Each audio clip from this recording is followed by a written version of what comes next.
यार वैभव, भाव कसं मोकळं वाटतंय रे.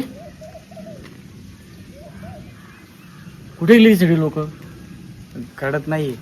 2 आठवड्यापूर्वी कसं भरलेलं वाटत होतं. आता जसं काही गावाला शाप लागलाय असं वाटतंय. ए बाबा, श्राप वगैरेचं नाव नको काढू. आपण इथं हॉटेल बांधायचंय.